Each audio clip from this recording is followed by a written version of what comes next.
Hey everyone, this is Dr. Matt with the Ethos Athletes Podcast, and today we're going to be talking about insulin. And for this particular talk, we brought back by popular demand Dr. Alexandra Mayer and Kelli Michelle with Keep Moving Forward. So their podcast on women's hormone optimization for women is our best and most downloaded podcast so far. And we got a lot of great feedback from it, and a lot of people wanting to hear them talk again. So we decided to do a talk on insulin. So guys, welcome to the show. Thank you. So when there's a few different things that we want to touch on for insulin, and before we start that, let's go ahead and talk about some of the basics and kind of give a good foundation on insulin. And before we can even do insulin, we need to talk about carbohydrates and glucose. So Dr. Alex, what can you tell us about what are carbohydrates? What is glucose? Where can we get those things? Let's start with that first. Yeah, so glucose is basically sugar in your blood. And what people don't think about when they think about glucose is they think glucose as being sugar. So from sugary things, sodas, candy, stuff like that. But glucose is actually the byproduct of carbohydrates. So it's how carbohydrates are broken down. They're broken down into glucose. Because your body can't utilize a full carbohydrate. It has to utilize a glucose. That's what it utilizes. So in terms of where you get them from all carbohydrates. Okay? But I say it like that because not all carbohydrates are created equal, and that's going to be a big part of what we're talking about today. Not all carbohydrates will affect the body in the same way, but all carbohydrates are broken down into glucose. Okay, perfect. Now, when we eat carbohydrates, the majority of our listeners know, or at least will learn, hopefully at the end of this podcast, that insulin is correlated with the amount of carbohydrates that you eat, or the amount of glucose that you eat. So, what is insulin? Yeah, so insulin is a hormone. It's produced by the pancreas, and basically, insulin's main job is to store glucose in the body. So it's to take it into the cells so that your body can properly utilize and store it. Basically, insulin will increase the storage of glucose and fat. Okay. So just to give you an idea, I'm going to break down some the pathway of what happens when you eat glucose, and that way it gives you a better foundation for the rest of the talk. So when you eat glucose, or when you eat carbohydrates, your body breaks it down into glucose and a few other simple sugars that exist, but glucose is the one we're concerned with the most right now. Once you get the glucose molecule, what happens is that goes to your liver first, and in your liver, it's going to get either turned into energy, so a little bit of energy or ATP, and it's going to get turned into glycogen. And glycogen is basically the storage form of glucose, and it helps regulate your blood sugar throughout the day. And the liver is specific to that action. So liver is responsible for regulating your blood sugar throughout the day when you're not eating, stuff like that. So once the liver takes as much glucose as it needs to replenish its glycogen store, what happens next is that glucose then goes to the pancreas, and the pancreas essentially does somewhat of a similar thing as the liver, where it gets some glycogen stores, but it's not a whole lot. What the glucose going to the pancreas does is now the pancreas knows, okay, my body has a lot of sugar in it, or has glucose in the blood, and I need to release insulin. And so it releases insulin, and then the glucose bypasses the pancreas and it goes to the muscle cells next. And insulin will go and trigger the muscle cell to take in glucose. And so from here, the muscle cell can either create more energy if it doesn't have enough energy. If it has a high amount of energy, what it's going to do is then look at glycogen, so again, the storage form of sugar or of glucose. And so it'll store extra glucose for when you are doing exercise or various things like that. And if it has high energy and high energy and high glycogen, then what happens is it's going to just reject the glucose, and the glucose will go on to fat cells or adipose tissue. Yeah. And this is the part that freaks people out with glucose and insulin. And so once the glucose goes to the fat cell, it goes through the same process. So it's going to go and create energy first if there's low energy. Once there's enough energy in the cell, then it's going to go and create triglycerides. And triglycerides, you may have heard that when you go visit the doctor and they check for triglycerides. Triglycerides are the storage form of fat. So if you have a lot of triglycerides, you're storing fat for energy down the road. You can see why it's correlated with heart disease then, type 2. Yeah, exactly. Absolutely. Husband and wife. Yeah, exactly. And that's why there's a lot of medical correlation with blood sugar affecting heart disease and stuff like that as well. Cholesterol. And cholesterol, yeah.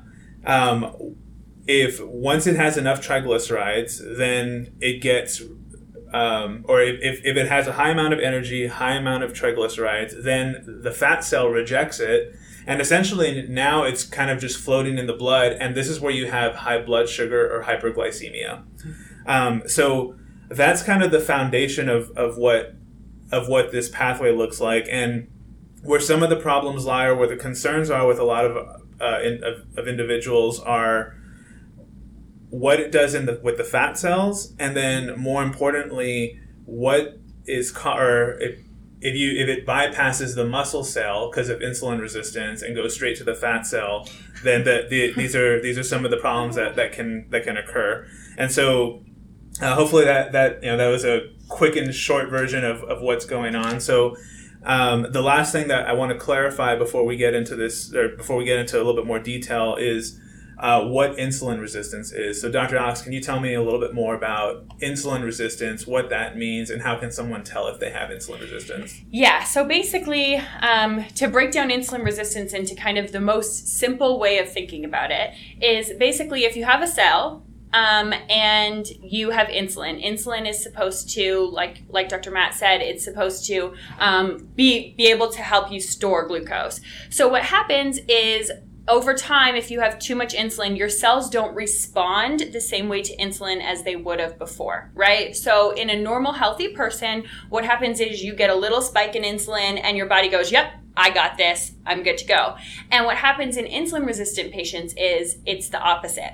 Yeah. So Kelli and I were just talking about this before the podcast. We both use the exact same analogy pretty much. And the analogy that I give is talking about a kid, right? So two parents have this child and the child doesn't listen, right? And so mom tells them one time, mom tells them 2 times, mom tells them 3 times. All of a sudden, mom is yelling because she's told them now 5 times and she's mad, right? And that's exactly what insulin does. So insulin will tell the cell and then it goes, okay, cell didn't listen. I'm going to tell it a little bit more. I'm going to tell it a little bit more. And then all of a sudden you have these high levels of insulin in your blood. Okay. Now, what is the important part of this that I think is, how do you tell if you have insulin resistance? And the reason why I think this is so important is because the lab measurement for insulin is one of the more ridiculous measurements I see.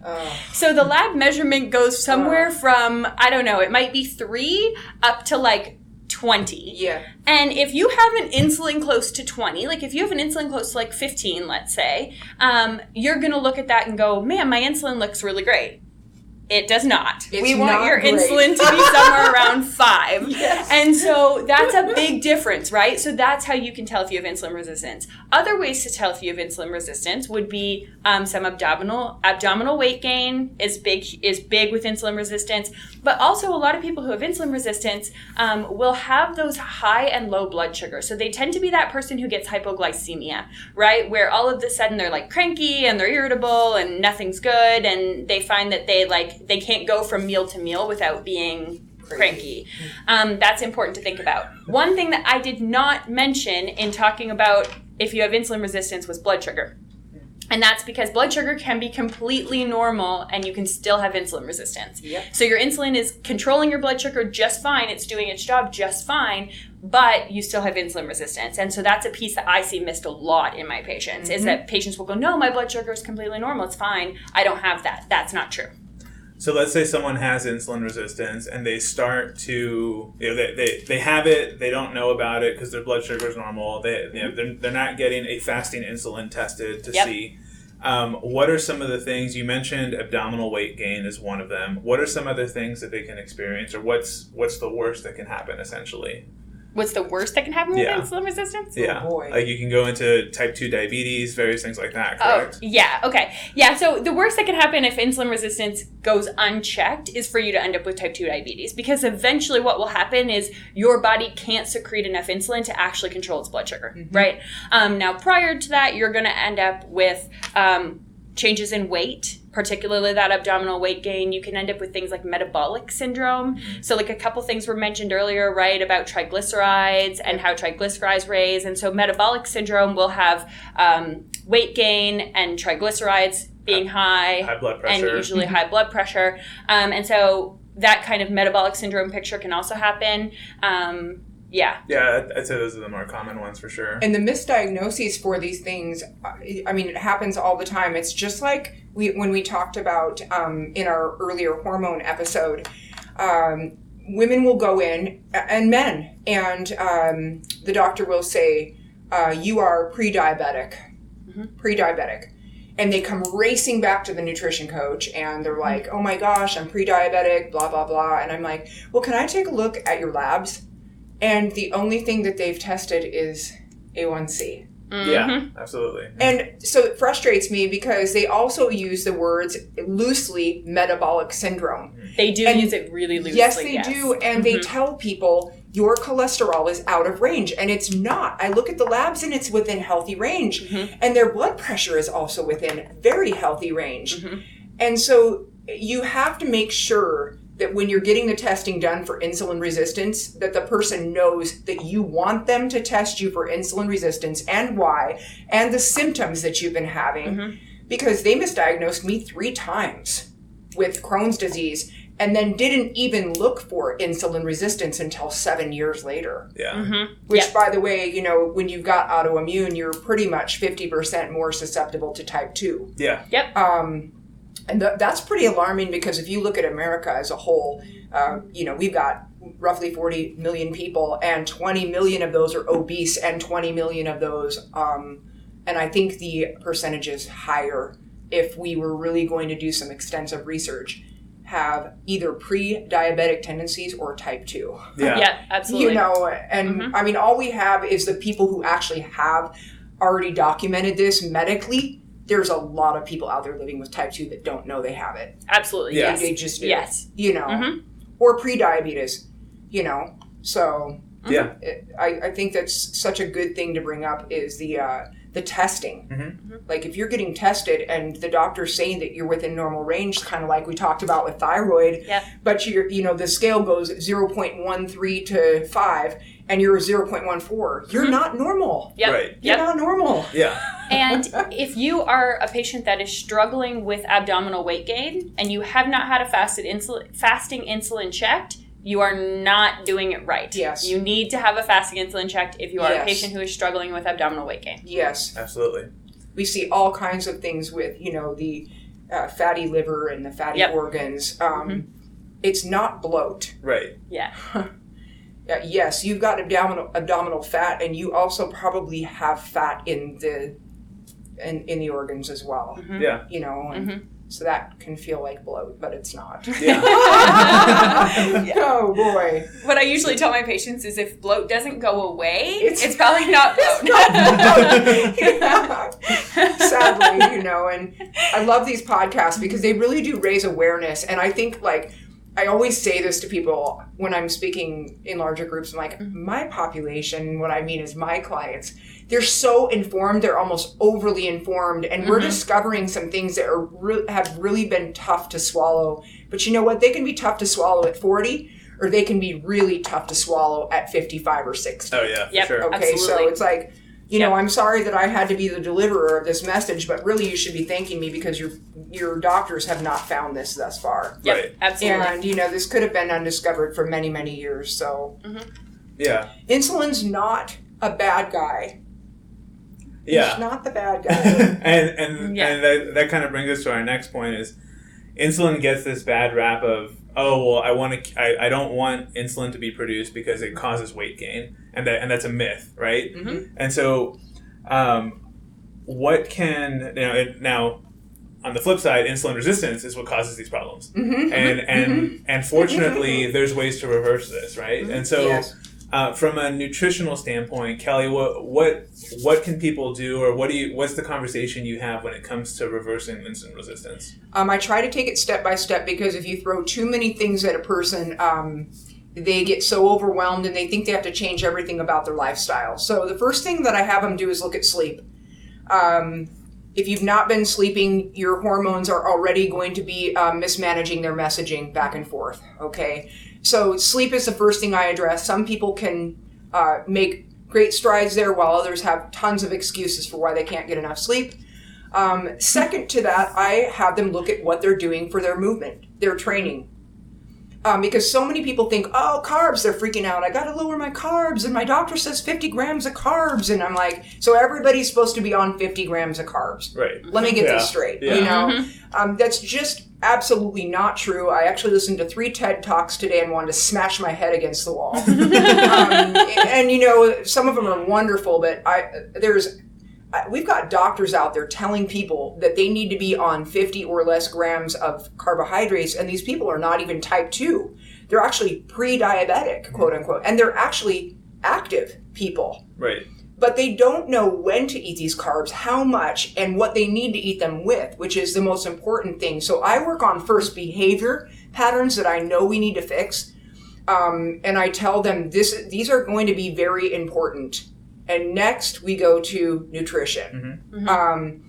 And when we go to nutrition, everybody wants to know, what supplement can I take? But gosh darn it, you guys, you can't take enough cinnamon. You can't take enough, you can't take enough chromium. You cannot take enough of these supplements, magnesium, to outdo your crappy nutrition. Right. Okay, just like you can't out-train it. But I will say this, adding strength training to the mix is hands down the most profound evidence we have found for people who have type 2 or insulin resistance to reverse those symptoms. All right. So if we can reverse these symptoms, awesome. Then we can potentially get you to a place where you look like a normal person in your lab work. Right.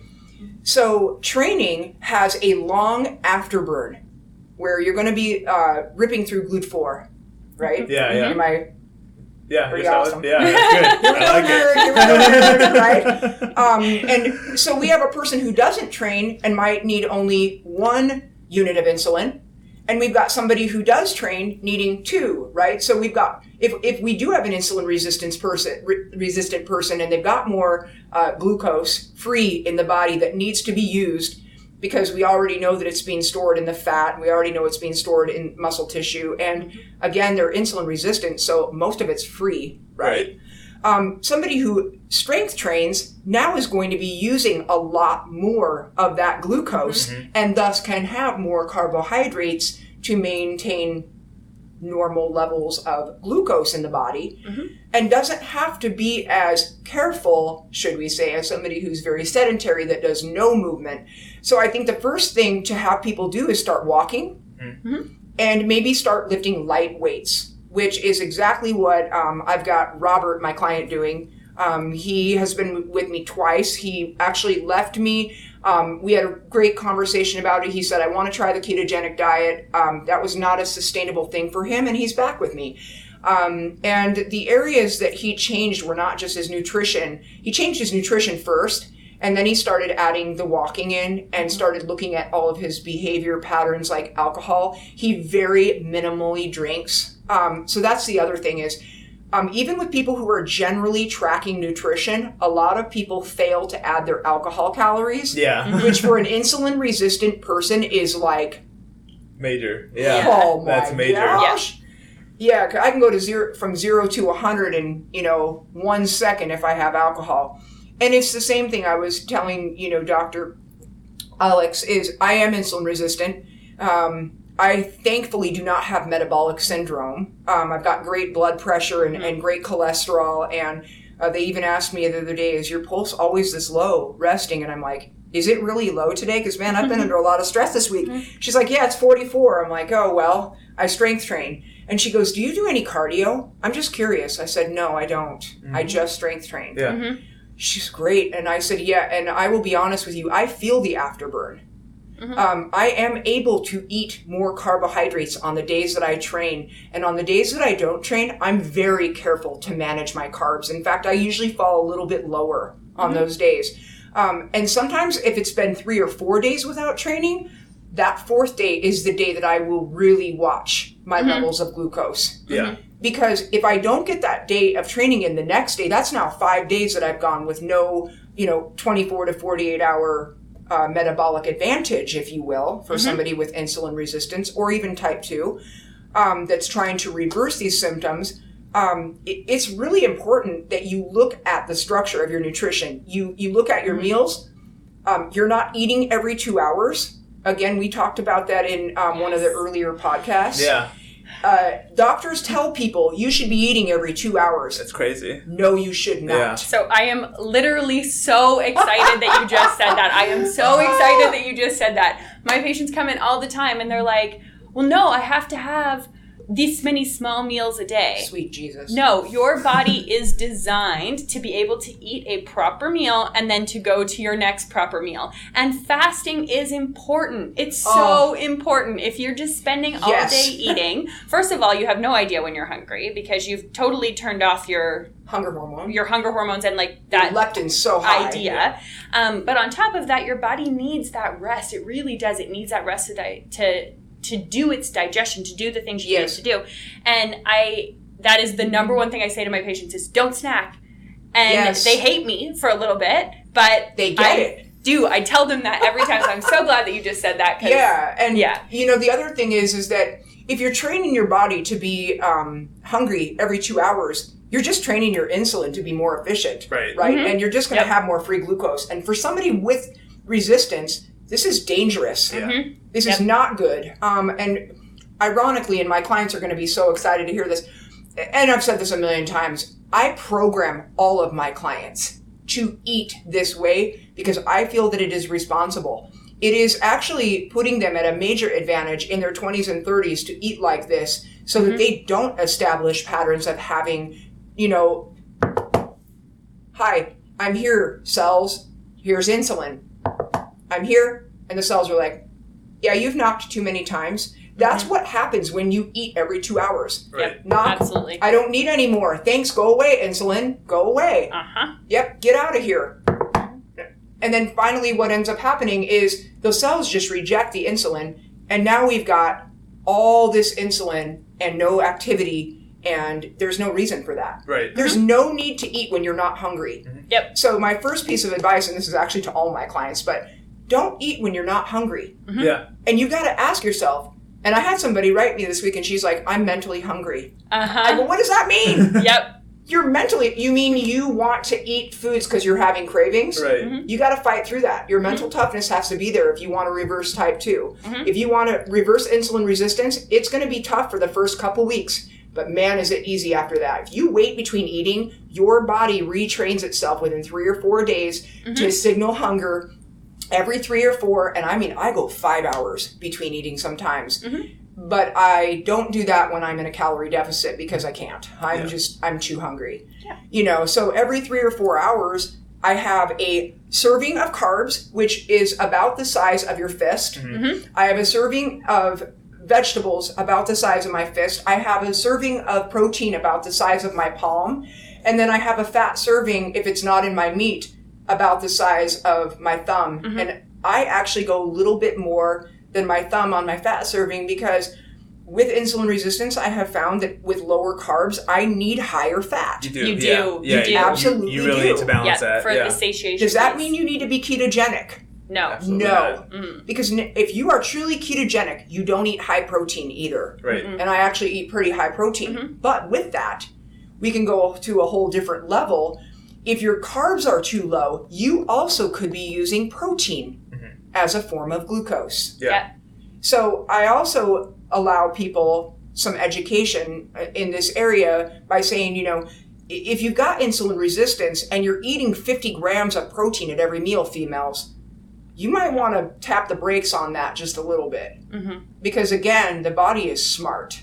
It's super smart. So smart. Yeah, you can't outsmart your body or your hormones. You just can't. And that's why I think, and I don't want to beat a dead horse, but macro coaches that are doing this without an education, you need to go and get educated. Yeah. If you're actually doing nutrition programming for people who have insulin resistance, you better be very careful. Yeah. Because you could hurt them.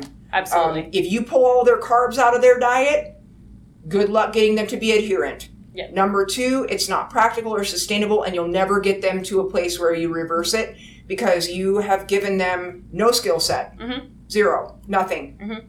So I want to point out one thing that Kelli said there. She said on the days that she's in a calorie deficit, she can't go as long because she's hungry. That is completely different than like you just have a set schedule that you do things on and stuff like that. Like that's completely different. And so I think that was a really important thing to say. Yeah, like I also tell my insulin resistant clients, like, don't look at the clock to tell you when you're going to eat. Yeah. Right. Listen to your body. Yeah. And I actually think that as a whole, I really think America needs to listen like very carefully to this message. If you have listened to a guru person from the internet tell you that you should eat every 2 to 3 hours, you're insane. You need to put your body on a routine, just like a baby when it's born. It needs to sleep, it needs to eat, it needs to play. It is very important that you get those 3 things down. Eat, sleep, and move. Mm-hmm. And it doesn't even need to be in that order. Mm-hmm.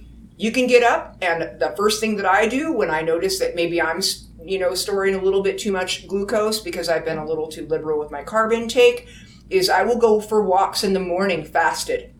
And just get rid of some of that, even do some high intensity intervals in between my walking with the dogs or something like that. Because again, I want to go into carb burning mode when I'm doing that. Walking isn't necessarily going to get you there. Walking is usually going to put you right in the fat burning zone. Mm-hmm. So I love that this episode came after the first 4 episodes of the nutrition section and after hormones, because this kind of puts everything together in the puzzle. Yeah, it does. And even with female hormones, what I see a lot, like I see it a lot in my menopausal women, for example, where like in menopause, they've actually done studies that have shown that your fat actually moves from your gluteofemoral region, button thighs, right up to the abdomen. It just goes right up there, and it does it even in thin people. But what's interesting is that increase in abdominal weight will have a slight increase in insulin. Yes. And then if that's the case and you go in that circle, it literally becomes this vicious cycle. And so you've got to break it, which is part of what's important to think about is the hormones play a role. Like you can't separate one and say, well, it's just this one. Nope. If you're not doing a comprehensive look at things, you're missing it. And I know it's expensive, you guys. I know it is. I spend $1,000 every 3 months to have my hormones managed because I did not take care of my body in my 20s and 30s. And now I'm paying the price. Monetarily, like I am paying the price. I also have to change everything about my lifestyle, which is extremely difficult sometimes. I literally went to counseling a couple weeks ago and I was like, why? I feel so defeated because I have to live this special life. I have to have a special diet and a special class that I go to and a special this and a glucose monitor. And now I got to strength train when I really like cardio, which isn't the case. I love strength training. I don't really like cardio. I don't mind it, but not sustained cardio. And I think that's where menopausal women go wrong too, is their doctor's telling them they get no carbs, 50 or less, they got to eat all vegetables, they have to do cardio. Right. Cardio? What kind of cardio? Like, so now you're sending someone to the gym, now they got to pay for a gym membership, they don't even know what to do when they get to the gym. They're so defeated they just want to give up. Mm-hmm. Yeah.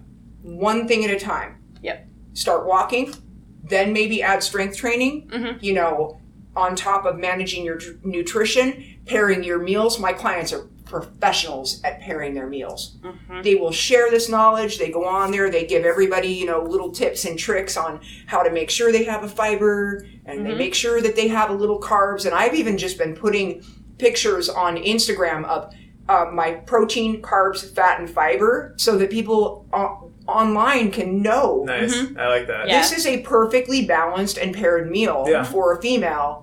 And I pretty much do, perfectly paired meals for females almost every day. Now, again, we are not addressing the very elite athlete with insulin resistance. Right.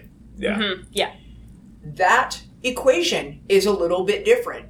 Those people definitely can tolerate more glucose, but I'm telling my clients all the time, they're like, oh, my carbs are so low. I'm like, 150 is not low. Yeah. Okay. You're not doing enough activity. Yes. And they're like, I really liked when I had more carbs. And I'm like, you're in a calorie deficit right now. Right. Guess where you're going to lose your calories from? Right. Mm-hmm. To keep you healthy, I have to keep your fats higher. Mm-hmm. We cannot get those fats down lower than, again, like 0.4 for more than 3 months, or you're going to see it in your labs. Mm-hmm. Yeah. It's just, please work with me here. Yeah. So the other thing that I think is really important to talk about, and I know you and I chatted about this, and you're going to agree with me. Yeah, I know you are, is that you're talking about, 150 grams of carbs versus 50 grams of carbs, right? Jeez. I mean, that's a huge difference. Yes.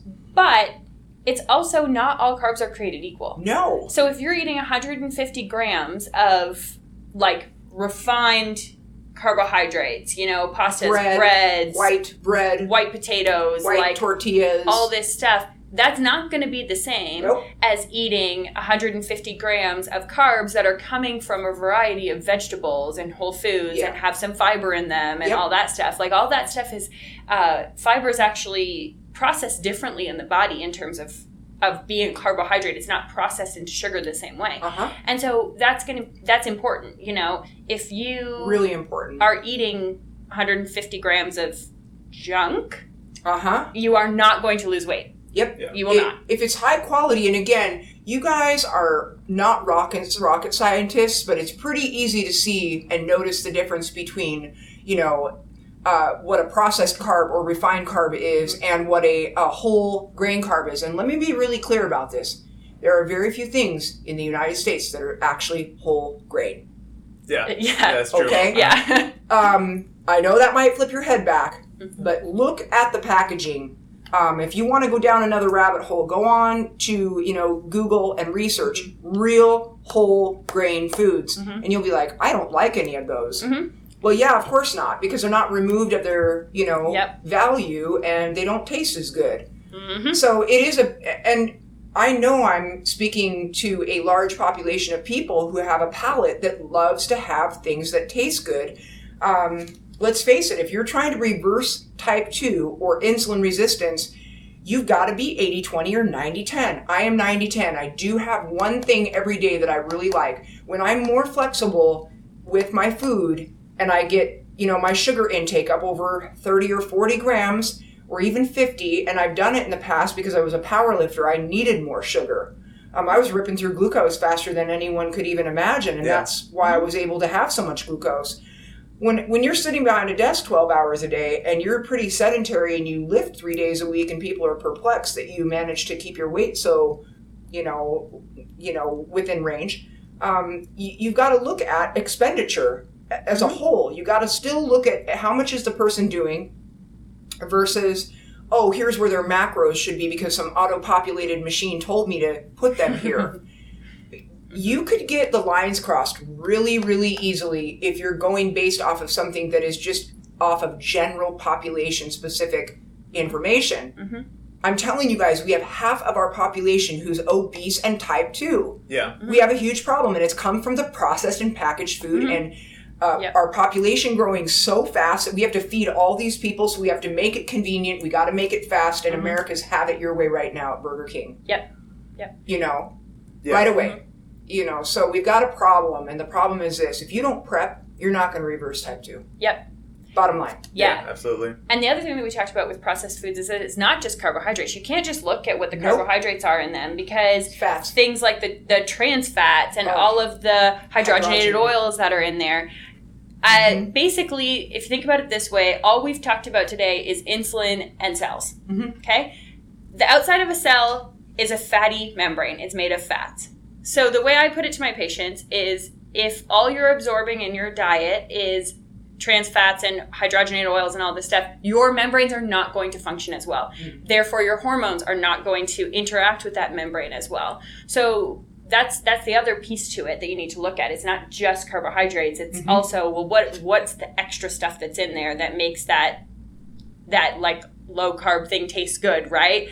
That you're looking at. And so it's just, there's so much more than just that. And that's why things like omega-3 fatty acids are going to be super important for insulin resistance, because you need to get good fats into those cells. I think that's such great information too on omega-3s. My poor clients are probably like, oh, we've heard this lecture 1,000 times. No, we don't need enough omega-3s. I'm telling you, like the USDA and the United States standards for what they think you should have is not high enough. No. Yeah, I agree it's with not that. high enough. And because of these foods that have all these potential, side effects to make the cells toxic, if you will, we've also got those factors in our environment. So if we now have all these unhealthy cells in the body and we're struggling to lose body fat, it would be really wise to go back to the basics and say whole grain, unprocessed, clean water, better household care. All of these things are probably going to change the health of the cell over time. Absolutely. Okay. Yes, absolutely. Nerdy nerdkins. Yeah, you're good. No, but I think that's very true. So we've got to go back to the basics here, and we've got to say, okay, we have a problem, and the problem is this: the cells are unhealthy. That's the type 2. Yeah, that is the insulin resistant person. So one thing at a time. First, look at: are you eating a lot of sugar? Yes, maybe you need to lower that. That right there is going to probably be. You'll be like, oh, I'm not eating as many carbs. Well, yeah, because you weren't eating your snack foods and all the processed and packaged things that you really liked. Right. Maybe you cut that back to one thing like me every day. I mean, I really look forward to my graham crackers every night. And, I have them with 6 grams of fiber in a yogurt, or I mix the yogurt. And sometimes I don't have the graham crackers because they're pretty high glycemic. A lot of times what I'll do is just the Oikos Greek yogurt. Again, that has aspartame in it. So is that going to make my cells healthy and happy? No, it's not. Right. It's packaged, it's processed. So I try just really hard to limit the amount of packaged and processed foods that I eat in a day. Right. Yep, absolutely. If we start there, that's not overwhelming to people, right? That's not overwhelming. I'm not saying cut every single thing bad or quote unquote that you've labeled bad out of your diet. What I am saying is, do you really need that thing to be happy? Right. Is it part of your satiation, or is it causing you to be less satiated? Right? Right. Absolutely. So I think, these are some of the things when people really say, I want to reverse this. Like, I have a client, Sandy Holzer. I talk about her all the time. I have another awesome client. I told him I was going to be talking about him today and I would use his name. He's a type 1. Completely managing his type 1, he's dosed down almost to half of the amount of insulin that he's been using just from changing his diet. He didn't change his training. He didn't change anything else yet. Just diet and meal pairing. That's it. Yeah. Why? Because we are getting the same amount of glucose every day. Yeah. Yep. That's it. Yeah. And that's important because a lot of people don't realize type 1 diabetics can become insulin resistant. Yes. Right? As you go over time and you have to raise your insulin, you can become insulin resistant as well. It's the same thing as a binge eater. So I wanted to make sure we talked about that. I've got clients that come to me who've been competitors or eating disorder related behavior. And the correlation I found between the binge eaters is a lot of them have insulin resistance. And it's textbook because you don't really know the extent to which these people have binged. Some of these people have binged every meal of their life for 20 years. Yeah. Until they got into recovery. Right. That you're definitely going to have an issue that may not even be reversible. You might just only be able to manage it. Yeah. Manage it, Yeah. It's so crazy now, with having worked with so many people, the correlation that you can find between former competitors who've done hours and hours and hours of oxidative stress and cardio and yo-yo dieting and restrictive dieting. And when they get off the restrictive diet, what do? They binge. Right. So again, cells help. Again, in an hour, another binge. And maybe these aren't huge binges, but it doesn't matter. The body has a set point with insulin. So I'm really interested to see if we see some new studies coming out on eating disorder related behavior and type 2 or insulin resistance. Yeah, sure. absolutely. It's that'd be interesting. perplexing that the detox from these binge eating episodes and high carbohydrate and high fat episodes are like uncontrollable, almost like a drug. So again, is it sugar that's the drug, or is it that the behavior caused people to mismanage the sugar, and now sugar's being demonized and carbs are being demonized and insulin's being demonized, but really it's all of those years of that behavior. The overeating, eating, having candy at your desk and just eating it every 45 minutes to an hour because you just want it. Stop that. Right. Yeah. Freaking stop that. So one of the things that you alluded to was movement and specifically weight training when it comes to kind of reversing insulin resistance. And I just wanted to explain a little bit about why that occurs or why it actually, weight training does help with that.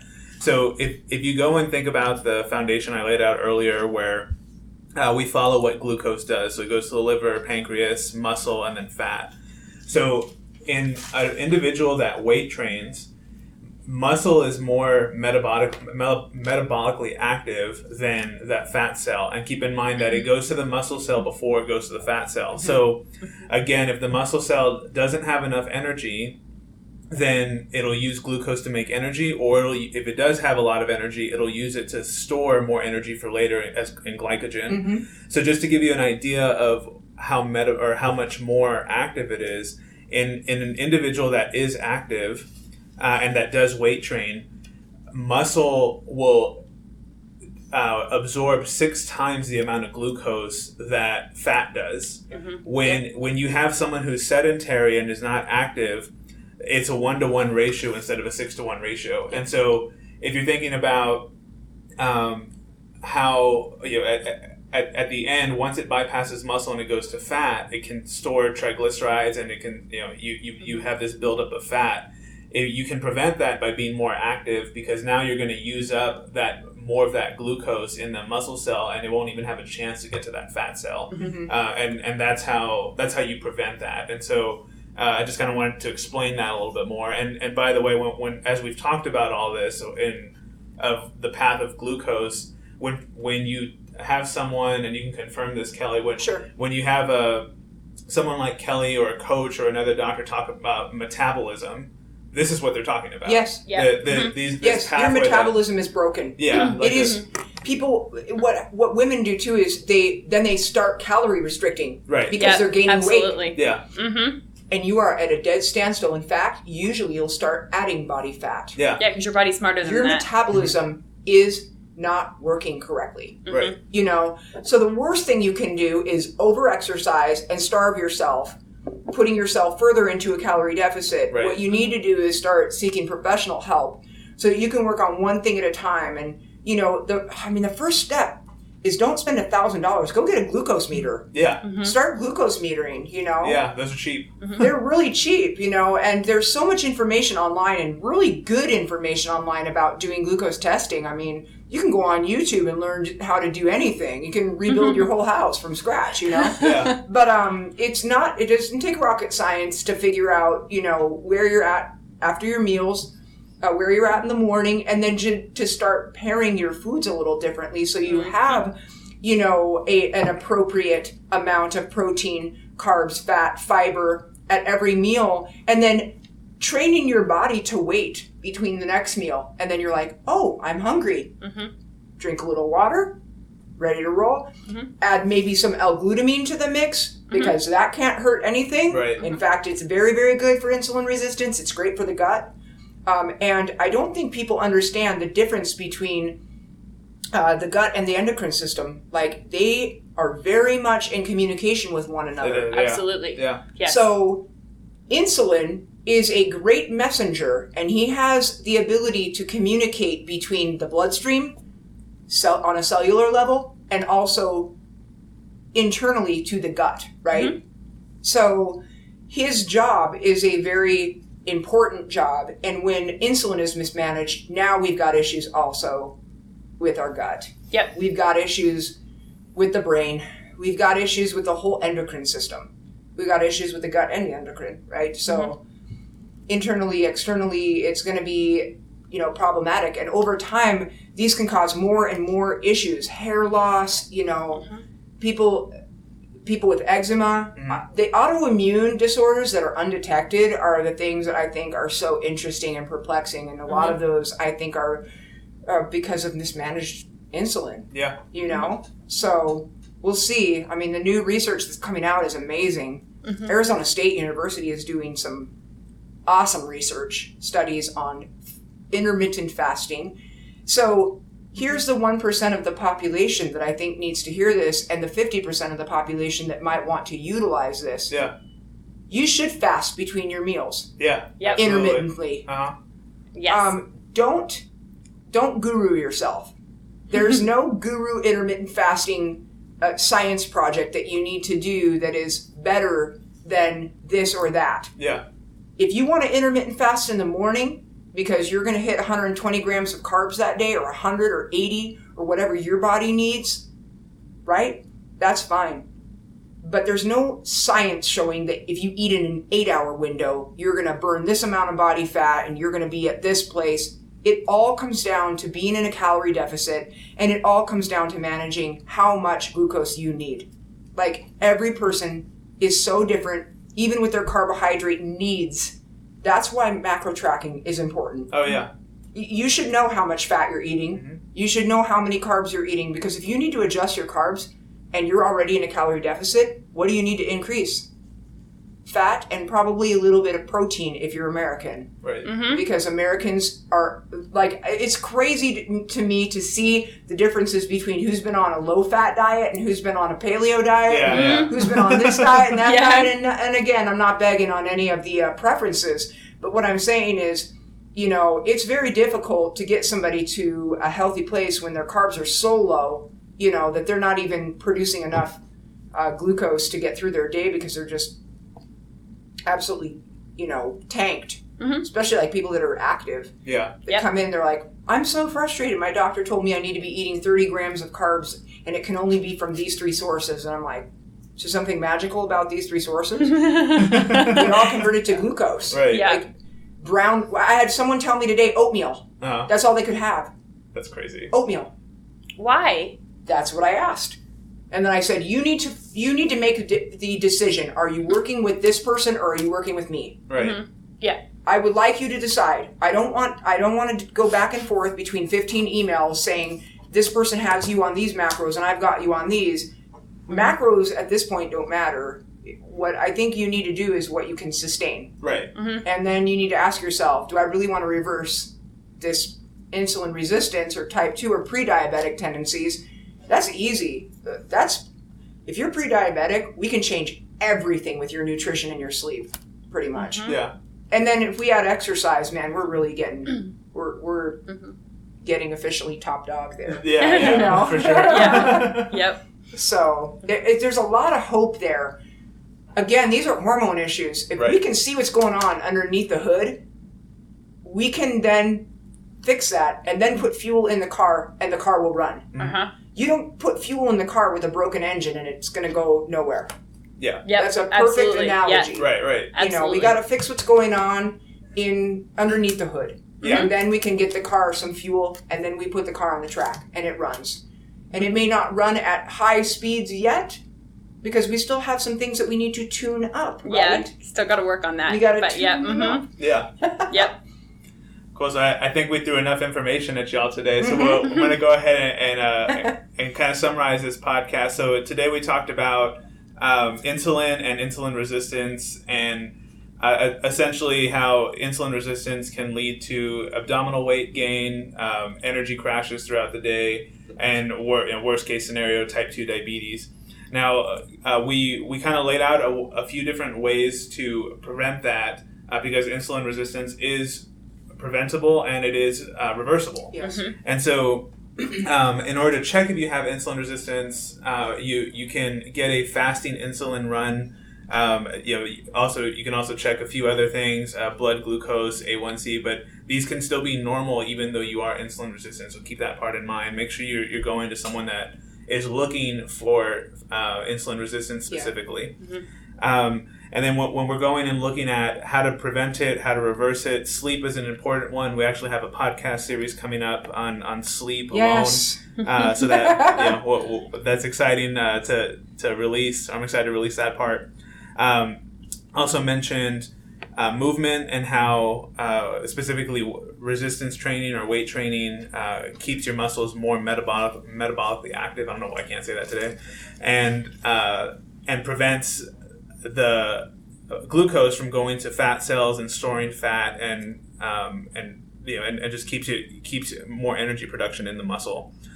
We also talked about nutrition, and specifically we mentioned keeping to 3 meals per day, carb cycling, pairing foods, fasting, the number of different things that we touched on that. Mm-hmm. Obviously, if you'd like more information, you can talk to Kelli or contact Kelli from Keep Moving Forward.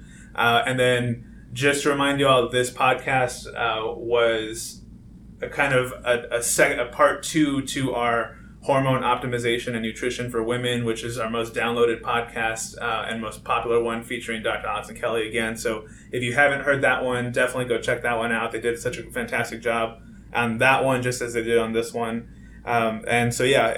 Other than that, Dr. Alex, Kelli, thank you for being here. Thank you. Thank you. I'm sure we'll have you all on again in the future. Gosh, yeah. With my graphs and charts. Yeah, exactly.